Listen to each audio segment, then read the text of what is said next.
Marami sa atin ang interesado o curious tungkol sa pag-invest sa stock market at parati natin itong naririnig sa balita, Wall Street higher. The S&P 500 closed at a record high Monday after Hurricane Irma. sa telebisyon o sa internet. Pero ano nga ba ang stock market at paano ba mag-invest sa stock market? Welcome to Pinoy Millennial Money Talk. Sa video na ito, sasagutin natin ang mga sumusunod. Ano ba ang stock market? Paano ba kumikita sa stock market? Bakit mainam ang mag-invest sa stock market? At paano mag-umpisa mag-invest sa stock market? So para sagutin ang unang tanong, ano ba ang stock market? Ito ay isang lugar kung saan nabibili at naibebenta ang stock o parte ng kumpanya o korporasyon. Tulad mismo ng isang palengke, ngunit imbes na mga produkto o mga kalakal, mga stocks o shares ng mga kumpanya ang maibibili. Kapag bumili ka o mamumuhunan sa isang stock, ikaw ay maituturing na may pagmamay-ari o isang shareholder ng partikular na korporasyon o kumpanya. Ang Philippine Stock Exchange ay ang korporasyon na namamahala sa ating lokal na stock market. Paano ba kumikita sa stock market? Ang mga tao ay bumibili o namumuhunan sa stock market upang makinabang mula sa paglaki ng halaga ng isang kumpanya sa paglipas ng panahon. Bilang isang shareholder, ikaw ay mapapabilang sa paglago at pag-asenso ng kumpanya sa pamamagitan ng tinatawag na price appreciation o ang pagtaas ng presyo ng isang stock at sa pamamagitan ng matatanggap na dividendo o dividends. Ang price appreciation ay nangyayari kung ang potensyal na halaga ng stock na nabili mo ay tumataas sa paglipas ng panahon. Dahil din ito sa magaling na pamamahala ng kumpanya na naging parte ka at marami pang ibang kadahilanan.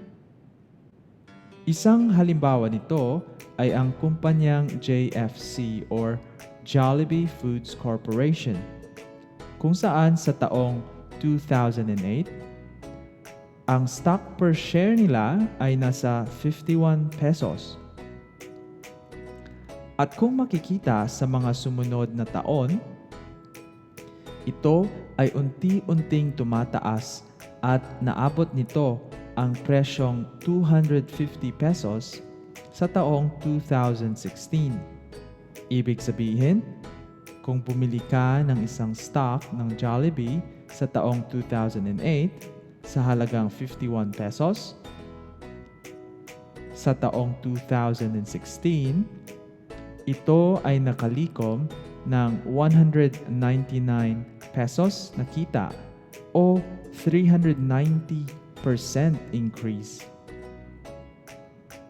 Bukod pa sa price appreciation, ang isang korporasyon ay maaari ding mag-issue ng dividendo kung ito ay nagkaroon ng magandang kita sa isang taon. Ito ay napapamahagi bilang cash o bilang karagdagang stocks. Bakit mainam ang mag-invest sa stock market? Napatutunayan base sa kasaysayan na ang pag-i-invest sa kalidad na stock o kumpanya ay maaaring magbigay ng mas malaking tubo kaysa sa karamihan sa mga ibang uri ng investments.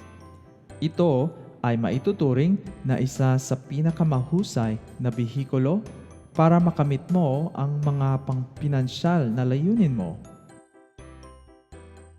Ito ay makapagbibigay rin ng tsansa na ma-enjoy mo ang buhay na gusto mo sa hinaharap habang ang pera na ininvest mo ang nagtatrabaho para sa iyo.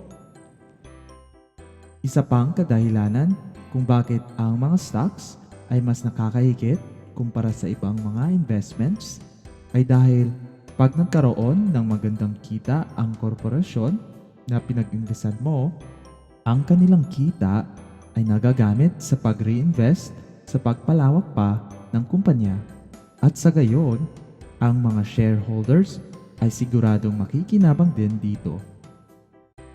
Bukod dito, ang anumang dividends na natanggap mo ay maaari ring magamit upang bumili ng karagdagan pang mga stocks at sa gayon, tuloy-tuloy din na napapalaki ang iyong pangkalahatang investment o equity.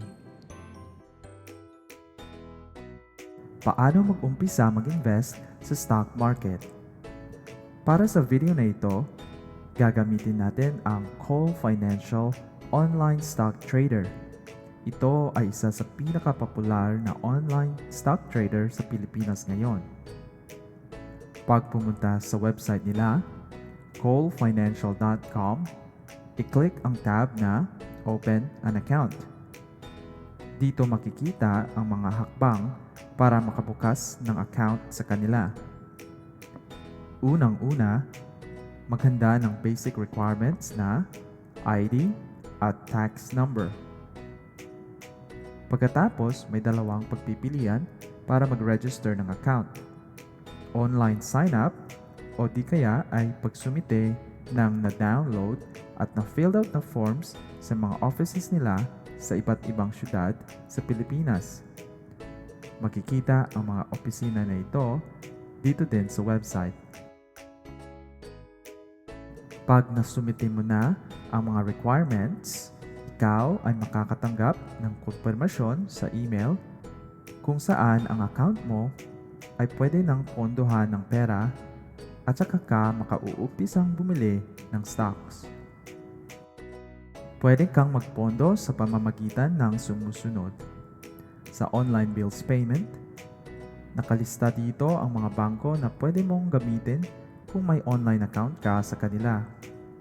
I-register mo lang ang call account mo sa bills payment ng napili mong bangko. Pangalawa, pwede ka ring mag-deposit ng pera over the counter. Siguraduhin lang na may lista ka ng call account number mo. Pangatlo, pwede ka ring pumunta mismo sa office nila at doon magbayad. At pangapat, kung ikaw ay nasa abroad, pwede ka pa ring magpondo sa account mo sa pamamagitan ng remittance services na nakalista dito. Pag napondohan mo na ang call account mo, pwede ka nang mag-umpisa mamuhunan o bumili ng mga stocks ng mga kumpanya na nais mo. Sa kabuuan, ang pamumuhunan sa stock market ay hindi kailangan maging komplikado at hindi isang bagay na kinatatakutan. Kapag alam mo ang mga pangunahing kaalaman at pangkalahatang ideya tungkol dito, ang kailangan mo na lamang gawin ay ang pagsaliksik sa iba't ibang kumpanya na napatunayan na matatag at may magandang pamamahala para sa tuloy-tuloy nitong paglago sa hinaharap. Sa mga susunod na videos, tunghayan natin kung paano ba ang proseso ng pagpili ng una mong stocks sa loob ng online stock trader account mo. Salamat sa panunood ng video na ito. Kung ito ay nagustuhan nyo at may natutunan kayo, i-like na ang video na ito. Para maunang makakita ng bagong videos na ipopost dito, mag-subscribe na para hindi ka mahuli sa marami pang videos na tatalakayin natin. Hanggang sa muli!